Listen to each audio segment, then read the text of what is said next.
패스트트랙 강제 사보임 과정에서 저는 반검찰개혁 세력이 되어버렸습니다. 꼭 바로잡을 노력을 하겠습니다.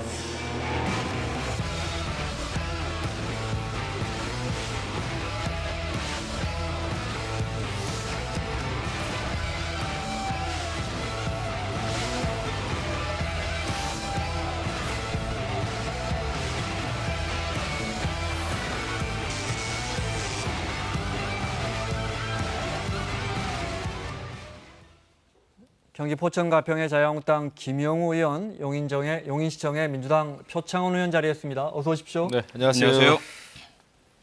바른미래당 새 원내대표의 오신환 의원이 됐습니다. 어떡하죠? 저는 너무나 축하드리고요. 네. 그동안 법사위 사개특위에 3기 활동해와서 잘 알고 있거든요. 네. 너무나 합리적인 분이고 네. 이번 패스트트랙 과정에서 조금 다른 모습 보여주셨지만 그동안 보여주셨던 모습은 국민과 국가를 위해서 합리적인 보수 진영을 대변하는 이런 모습이라서 기대 많이 하고 있습니다. 네. 저는 오신환 의원 너무 잘 아는 제가 아주 좋아하는 후배죠. 네. 이제 바른미래당이 그 이름 그대로 좀 바르게 미래로 갈 수 있는 계기가 되지 않을까 생각을 좀 합니다. 오신환 의원 축하드리고 권투를 빕니다. 네.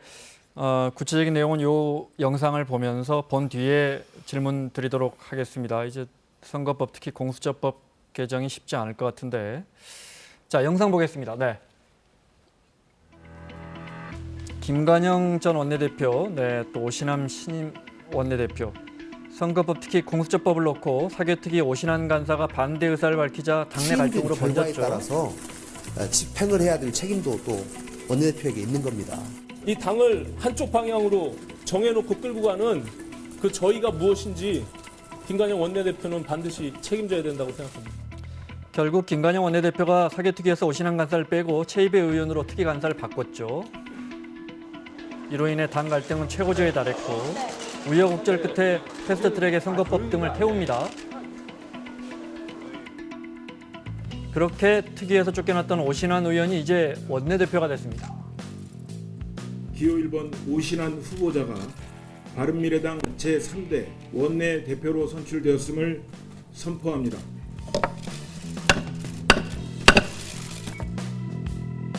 김관영 원내대표가 신임 오신환 원내대표에게 꽃다발을 증정하는 모습, 손학규 대표와 사진 촬영하는 모습. 환한 웃음을 지을 수 없는 것은 여기 계신 우리 의원님들의 똑같은 심정이라 생각합니다. 제가 김관영 대표님만큼 협상력이 있을지는 모르겠으나 정말 열심히 뛰어다니고 힘 있는 강한 야당 그리고 대안을 제시하는 그런 야당이 되어서 실제로 국회를 주도해서 이끌어갈 수 있는 그런 바른미래당의 역할을 반드시 만들어내겠습니다. 사진에서는 웃었지만 아시다시피 또 오신환 의원은 손학규 대표의 퇴진을 요구하고 있고 아까도 제가 인터뷰 잠깐 보니까 당 체제 개선을 체제 재편을 강력하게 요구하겠다 하는 거 보니까 아마 이건 두 분께 여쭤볼 건 아닌 것 같고 자 패스트트랙에서 사진 또 있습니까? 네. 김관영 원내대표가 애써 웃음 짓는 모습입니다. 네. 직구준 사진이네요. 네. 네. 자, 패스트트랙 관련해서 법안이 3개입니다. 그중에 일단 사개특위에서 공수처법 관련해서 네. 제 기억이 맞다면 오신환 의원은 기소권과 수사권을 공수처가 같이 갖는 게 맞느냐? 네, 맞습니다. 그중에 네. 기소권. 그러니까 공수처가 고위공직자 비리수사처가 재판에 넘길 권리는 갖고 있으면 안 되고 그건 검찰이 가져야 한다. 오신환 의원 생각은 그렇습니까? 네. 네. 민주당과는 크게 생각이 다른 거죠. 네, 그 부분은 사실 오신환 의원이 사개특위의 검경소위 위원장이었습니다. 네. 그래서 본인의 생각도 있지만 본인 생각보다는 위원장으로서 여야 각 의견들을 조율하고 그리고 검찰과 경찰 등 관련 기관들을 이렇게 조율하는 통합하는 역할을 많이 했고요. 네. 그 가운데 본인이 안을 냈거든요. 법안을 제출했습니다. 오신환 의원이 낸 공수처 법안에 보면 기소권을 갖지 않은 수사만 하는 기관으로 되어 있어요. 네. 그래서 이 부분에 대해서 그 오신환 의원의 의견들을 많이 받아들이면서 절충을 한 것이 네. 검사와 판사 그리고 경무관 이상의 경찰 그래서 기소에 대해서 영향을 미칠 수 있는 사법 기관 종사자들 이들에 대해서만 기소권을 공수처가 갖기로 하자 이렇게 타협이 된 것이거든요. 그거를 오신환 의원이 이제 원내대표가 됐으니까 그 안도 틀려고 하겠죠. 그 원내대표 역할과 사개특위 역할은 차이가 있고요. 네. 원내대표가 모든 걸 독단적으로 할 수 있는 것은 아니고 물론이죠. 의원들의 의견을 받아야 되니까 이제부터 시작이라고 볼 수 있습니다. 어쨌든 뭐 저희들이 계속 말씀드린 것은 패스트트랙은 끝이 아니라 시작이다. 네. 우리 방송도 시간이 정해져 있으니까 어느 정도 이야기가 되지 무한정하면은 뭐 중구난방 아무 얘기나 나오지 않습니까? 그래서 패스트트랙 역시 시한을 정해놓고 이야기를 하자. 그래야 네. 타협안이 나온다. 그러니까 이제부터 시작이죠. 공수처에 대한 안도. 먼저 공수처에 대해서는 자유한국당 의견은 지금은 어떻습니까? 공수처에 대해서는 지금 우리는 공수처 자체를 반대하는 게 당론입니까? 그렇지는 않습니다. 예, 공수처에 대해서 제대로 된 합의를 하지 못한 거에 대한 네. 저희가 이제 불만이 있는 거죠. 저희가 뭐 그 토론 자체를 거부하는 건 아니었거든요. 그런데 이제 첫 단추를 잘 꿰야 일이 잘 풀리는데 지난번에 이제 공수처 또 선거제도가 패스트트랙에 이제 올라탔단 말이죠. 네. 근데 그 과정에서 사실 우리가 과유불급이라는 말이 있잖아요. 과하면은 부족한 거하고 똑같은데 그 말인즉슨 과하면 안 된다는 거죠. 근데 지난번에 이제 친여 사당이 그 패스트트랙에 강제로 공수처법, 선거제법, 검경수사 조정권 이 관련 법안을 올렸는데 결국 이제 이 문제가 앞으로 계속 좀 꼬이지 않을까 그게 걱정입니다. 네. 당장 지금 오신환 의원 사개특위에서 사보임 굉장히 이제 반대했고요. 지금은 또 민주평화당의 유성엽 의원은 선거제 관련해서 300명 이거 의원 수 부족하다. 왜냐하면 지금 패스트트랙에 올라가 있는 연동형 비례제 하면은 호남에 7석이 준다는 거 아닙니까? 네. 지역구가. 그래서 그거에 대해서는 도저히 수용할 수 없다라고 하는 의견이에요. 그러니까 이게 시작이 좀 이렇게 부드럽게 시작이 됐으면 좋은데 일단 패스트트랙이라고 하는 강제 입법 수단을 동원하면서 이렇게 됐어요. 여기까지 왔습니다. 앞으로 굉장히 네. 좀 험난한 네. 그런 그 일정이 예상되네요. 공수처 관련해서 하나만 여쭤볼게요. 이제 자유한국당이 우려하시는 것 중에 하나가 공수처라고 해서 이제 따로 정말 권력만 감시할 수 있는 기관을 만드는 건 좋은데 그게 자칫하면 대통령이나 이런 권력의 지금 검찰처럼 과거의 검찰처럼 그래서 그 공수처장을 임명하는 과정에서 야당이 반대하는 공수처장은 추천도 못하게끔 지금 그 법안이 패스트트랙에 올라가 있단 말이죠. 그래서 그 우려는 안 해도 될 것 같은데 이 부분은 어떻습니까? 근데 문제가 한두 가지가 아닙니다. 공수처 자체가 이제 검찰을 말인즉슨 뭐 견제하는 네. 그런 이제 기관으로 이렇게 돼 있습니다만은 검찰이 지금 사실 무소불위예요. 검찰 자체가 모든 사람, 뭐 전직 대통령, 대법원장 모두 감옥에 넣을 수 있는 힘이 있습니다. 그럼에도 불구하고 지금 이제 문재인 정권이 공수처가 필요한 이유는 그런 검찰이 시간이 갈수록 정권이 말기로 갈수록 이제 레임덕 현상이 온단 말이죠. 그랬을 때 검찰이 제대로 말을 듣지 않을 것을 두려워해서 그 검찰을 이제 길들이겠다고 하는 그 저희가 좀 깔려 있습니다. 그렇기 때문에 검사와 판사에 대해서 기소할 수 있는 권한을 공수처에 지금 부여한 거 아닙니까? 그 공수처는 누가 견제합니까? 아무로부터도 견제받지 않아요. 오직 그것은 대통령의 지시를 따르겠죠. 그게 이제 우려가 되는 거죠. 네. 지금 김영우 의원님의 말씀은 어떻게 본다면 국내 이후 최대 관심법 아닌가. 예, 그런 의도를 막 짐작을 하시는 네. 것 같은데요. 사실은 아시겠지만 공수처는 1996년 시민사회에서 요구를 하면서 시작이 된 거 아니겠습니까? 23년 됐습니다. 그동안 너무나 말씀하신 것처럼 검찰이 비대화되고 또 검찰과 재벌, 검찰과 정치 권력 결탁을 하니까 사회가 썩고 국민이 느끼시는 우리나라의 청렴 수준은 전 세계에서 40위권을 맴도는 정도입니다. 이래서는 안 되겠다라는 자각이 있는 거죠. 그래서 검찰 자체만으로는 어렵고 또 검찰 내부에서 발생한 문제, 검사들의 범죄 비리는 제대로 수사된 적이 없거든요. 그러다 보니까 공수처는 필수다. 다만 이 공수처가 만약에 또 다른 권력의 도구가 되면 안 되기 때문에 지금 그 구성에 있어서 또 네. 처장 선임에 있어서 반드시 야당의 반대가 있으면 안 되게끔 장치를 마련한 것이고요. 그래서 이제는 자유한국당도 뭐 김용호 의원님 말씀처럼 본질적인 반대가 아니시니까 협상 테이블로 나오셔서 구체적인 안에 네. 대해서 의견 내주시고 반드시 만들었으면 좋겠습니다. 근데 알겠습니다. 이 점에 네. 대해서는 답을 좀 주셔야 돼요. 여당도. 뭐냐면은 검찰이 만약에 대통령과 대통령 친인척에 대해서 수사를 만약에 지금 한다 했을 때 공수처는 그것을 그 사건에 대해서 공수처가 그 사건을 가져올 수 있게 돼 있습니다. 그렇게 되면 검찰이 대통령과 대통령 친인척에 대해서 수사할 수가 없어요. 네. 그래서 결국 공수처는 검찰 견제용이다라는 취지에도 불구하고 결국은 현 정권의 실세에 길들여질 수밖에 없다. 이것은 네. 이 홍위병 역할을 할 수밖에 표 의원님 없다는 게 반론까지 듣고 우려되는 마무리하겠습니다. 바죠. 네. 그렇지는 않고요. 우선 먼저 그 영장 청구라든지 강제 수사에 돌입하면 그 기관이 수사를 할 수 있도록 되어 있습니다. 그리고 만약에 공수처와 검찰 간에 관할권에 대한 이견이 있으면은 또 조정 회의를 마련해서 해소하도록 되어 있고요. 그마저도 의문이 있으시다면 이제 협상 테이블에 오셔서 논의하시고 그에 대한 안전장치를 마련하시면 됩니다. 공수처 그 자체는 당연히 필요한 것이기 때문에 구체적인 부분에 대해서는 얼마든지 의견 주시면 근데 좋을 좀 것 같습니다. 답답한 거 아니겠어요? 국민 입장에서는 말이죠. 지금 검찰도 모든 권력에 대해서 수사를 할 수 있는 막강한 권력이 있고 여태까지 사실 무소불위로 그렇게 해오지 않았습니까? 그럼에도 불구하고 또 하나의 더 막강한 공수처를 만드는데 도대체 국민들에게 무슨 이익이 가냐 이거죠. 그런 검찰을 존재해야 검찰 되잖아요. 있죠, 경찰 네. 있죠, 공수처 있죠. 예, 국민들과 그다음에 아마 기업들만 피해보지 않을까라는 게 현실적인 알겠습니다. 그런 네. 검찰을 견제해야 걱정이에요. 되고요. 또 하나는 우리와 유사한 입장에 있었던 홍콩, 아시아는 물론 세계에서 가장 부패한 국가 중에 하나였거든요. 그런데 ICAC 염정공소라는 고위공직자범죄수사처와 유사한 반부패 수사기구를 만들고 나서 네. 몇 년 안 돼서 세계에서 가장 청렴한 국가로 뛰어올랐습니다. 호주의 뉴사우스웨일즈 마찬가지고요. 뉴질랜드 역시 마찬가지고요. 알겠습니다. 싱가포르도 마찬가지입니다. 저거 하나만요.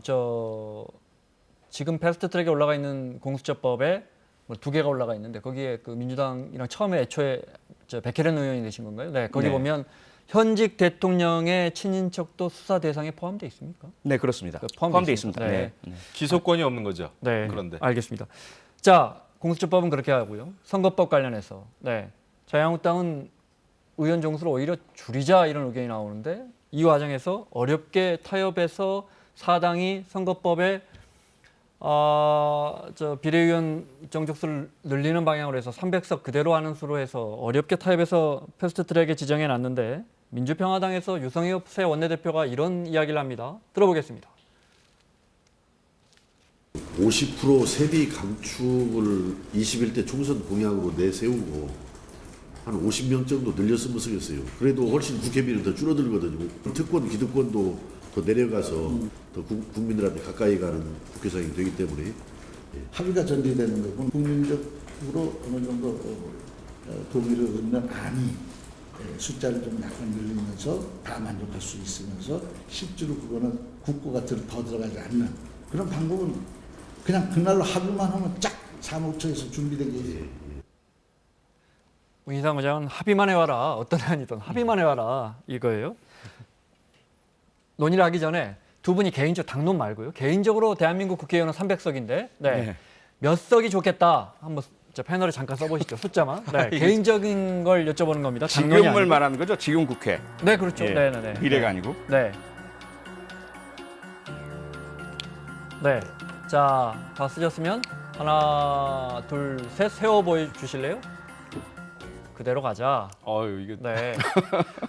알겠습니다. 내려주시고 설명을 좀 듣겠습니다. 네, 표 의원부터. 네, 우선 뭐 학술적으로 또 다른 나라와의 비교를 통해서 우리 국민 인구에 비해서 몇 명이 적합하냐는 현재로서는 저는 적당한 논의가 아니라고 생각합니다. 네. 지금 국회에 대한 국민의 시선은 그렇지 않거든요. 그리고 제가 두 가지만 말씀드리고 싶은 게 하나는 얼마 전에 보셨던 동물국회 그렇게 그 참가해서 물리력을 행사하는 국회의원의 숫자가 더 늘어난다.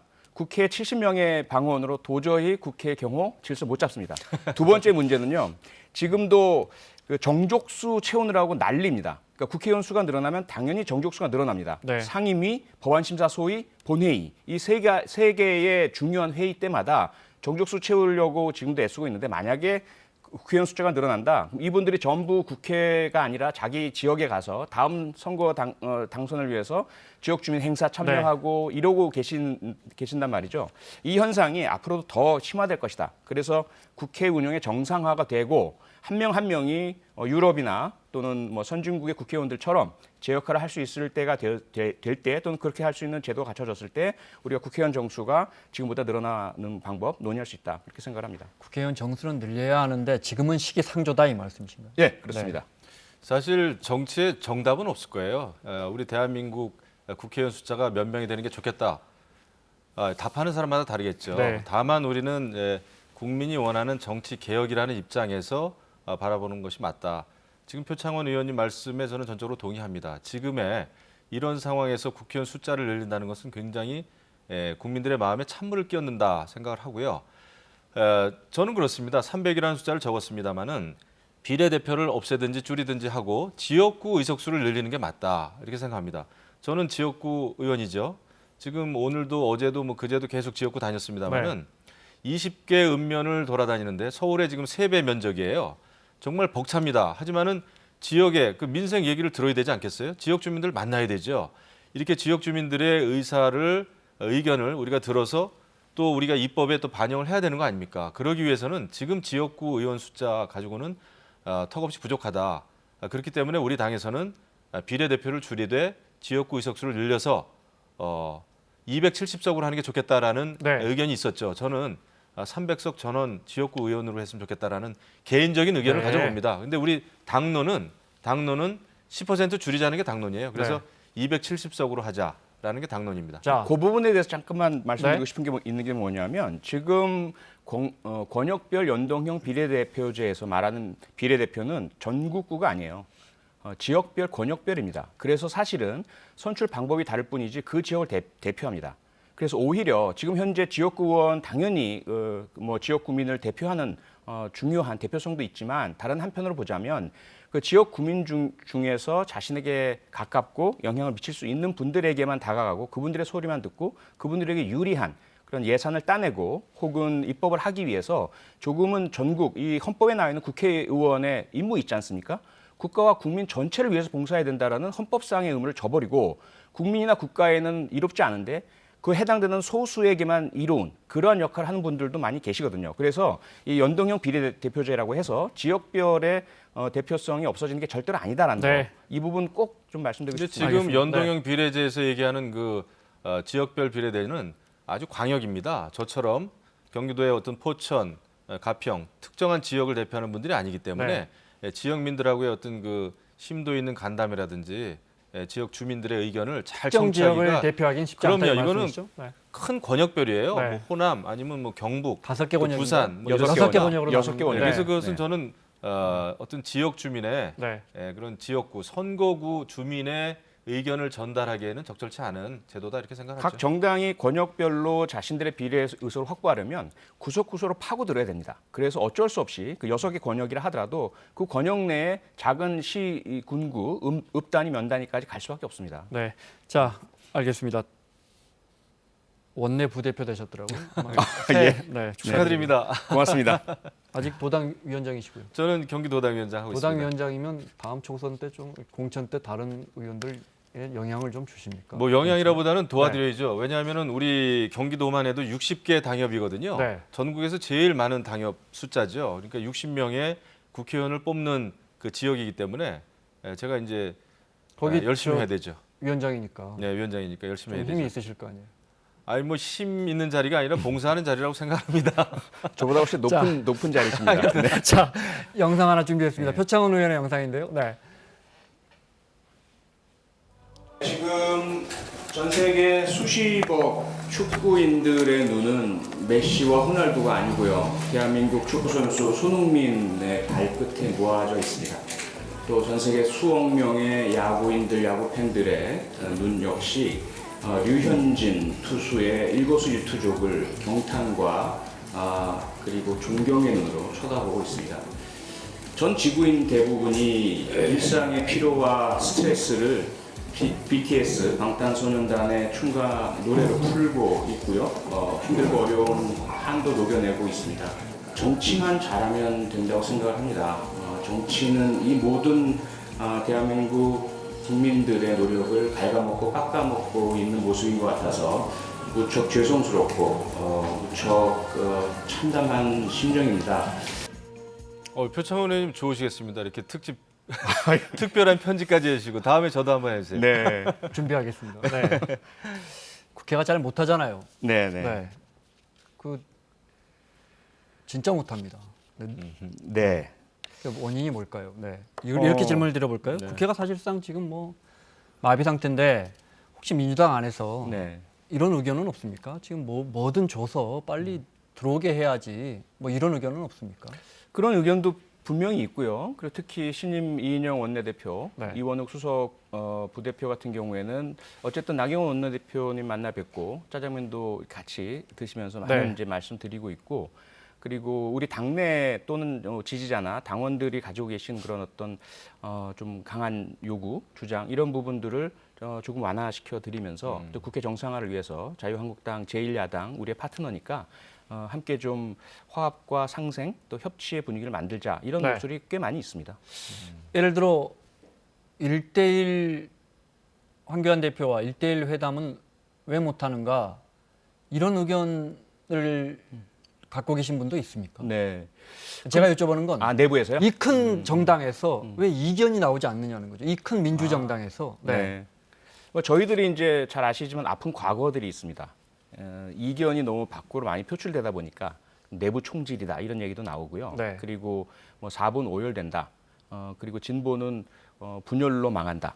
그런 말이 있죠. 보수는 네. 부패로 망한다. 뭐 네. 이런 것들이 많아서 저희들이 이제 그런 아픔들을 겪으면서 어떤 원칙 같은 것들이 형성됐어요. 문화적으로 어떤 거냐면 내부적으로는 치열하게 다투자, 네. 논쟁하고 그 다음에 외부적으로는 그 논쟁과 토론 끝에 얻어진 결론. 그것이 다수결이건 만장일치건 간에 그것을 존중하고 따르자. 그런 부분들이 아마 이견이 잘 나오지 않는 상황과 환경이 된 것 같습니다. 네. 자유한국당 내에서는 그런 의견 안 나옵니까? 지금 어떻게든 들어가야 할 시간 아닌가? 저희는 이제 네. 저희야말로 큰 집권 여당 또 친여 사당이죠 어떻게 보면 그 부분에 대해서 이제 그 결사항전의 자세로 지금 싸우고 있죠.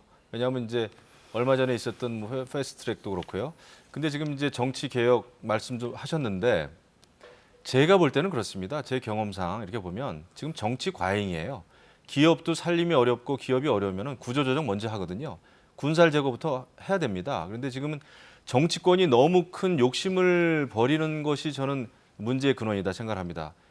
문재인 정권도 마찬가지입니다. 정치가 모든 걸 할 수 있다. 정치가 모든 경제적인 면을 해결할 수 있다라고 생각하는 순간, 과욕을 부리는 순간 저는 경제가 안 돌아간다 생각합니다.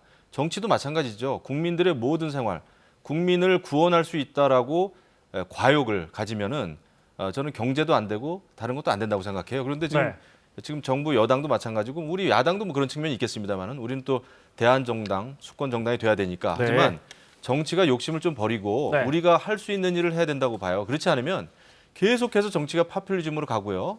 국민을 호도할 것입니다. 이 부분에 대해서는 여당이든 야당이든 정말 머리를 맞대고 한번 좀 개혁을 했으면 좋겠어요. 예. 네, 알겠습니다. 자, 다음 영상 좀 볼까요? 준비가 됐나요? 네. 형님을 모시고 여야 협상을 했는데 이제 동생이 나타나셔서 제가 민생과 국민을 위한 국회가 된다면 제가 밥 잘 사주는 예쁜 누나가 될 각오가 있다 이렇게 말씀을 그 약속을 12일 저녁인가요? 저 기자도 모르게 두 분만 만나서 짜장면 먹었다고 네. 보도 보셨죠? 네. 네.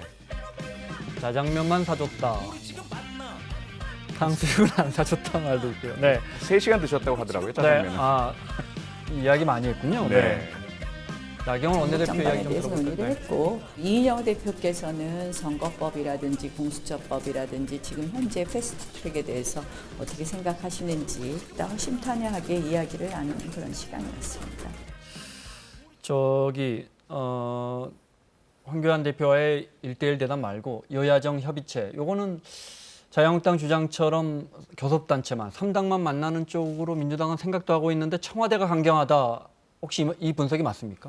뭐 꼭 그런 건 아니고요. 네. 이 부분은 이제 처음에 만들어질 때 약속이라는 문제가 있고요. 그 5당 협의체로 출범을 했고 네.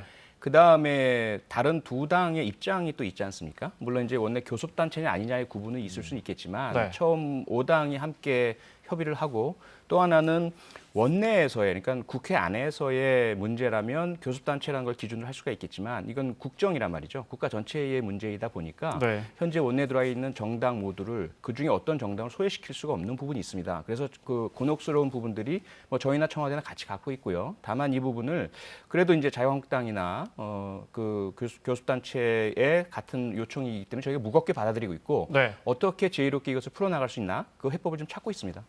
저는 뭐 대화는 늘 필요하다고 생각하는 사람입니다만은 지금 상태에서 여야정 협의체는 굉장히 그 일방적인 그 소통 구조가 될 가능성이 커요. 지금 이제 문재인 대통령께서도 뭐 각계 원로 불러놓고 하시고 싶은 말씀만 일방적으로 하시지 않았습니까? 저는 국회에서 생긴 문제는 국회에서 푸는 게 오히려 맞다 이렇게 생각합니다. 그렇지 않고 큰 차원에서 일이라면은 여야 영수회담을 하는 게 좋겠다 이런 생각을 해요.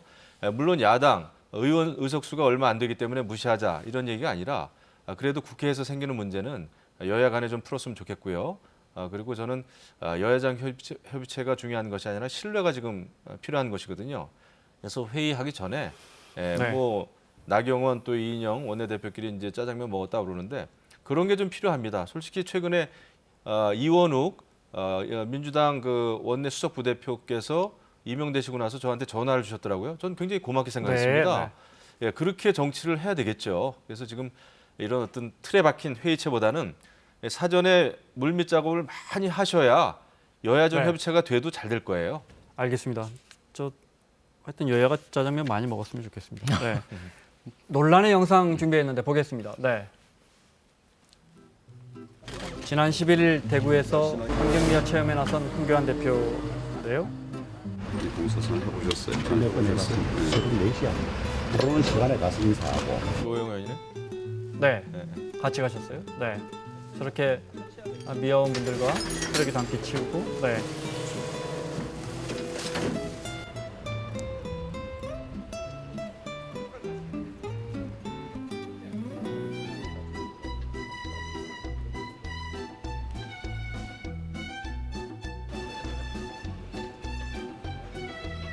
인사도 불안하겠네. 아마추어들 태워놓고 있어. 느리게 갈 수밖에 없죠. 당대표를 태웠는데. 걱정되니까. 네. 다 주는 것 같네. 빨리 가도 됩니다. 이 사람 누구야? 지금 옆에 있는 젊은 사람. 지금 이거 일하는 사람. 저게 엄밀히 말하면 불법이랍니다. 저기 매달려가는 것 자체가. 그래서 고발당했다는 기사를 보셨죠? 그걸 광주 근로자건강센터의 한 부장이 고발장을 냈는데 고발장을 낸 취지는 기본적으로 다른 환경미화원, 저 흔히 보는 장면이잖아요. 미화원분들이 이렇게 일하면서 매달려가는 거. 이것 자체가 안 좋은 구도 쓰지 않고 이것 자체가 불법이다. 그걸 지적하기 위해서 고발장을 냈다는 거예요. 네. 저거는 뭐 고발할 일이 아니라고 봅니다. 제가 뭐 이런 말씀까지 드려야 되나 모르겠는데 저희 아버님이 평생 환경미화원 하셨어요.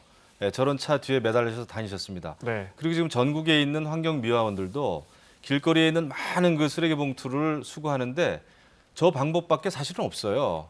예, 저기 뭐 달리 어떤 다른 방법이 있지 않습니다. 그런데 저거를 글쎄요, 아무리 뭐 정치 당의 대표가 했다고 하지만은 저걸 굳이 뭐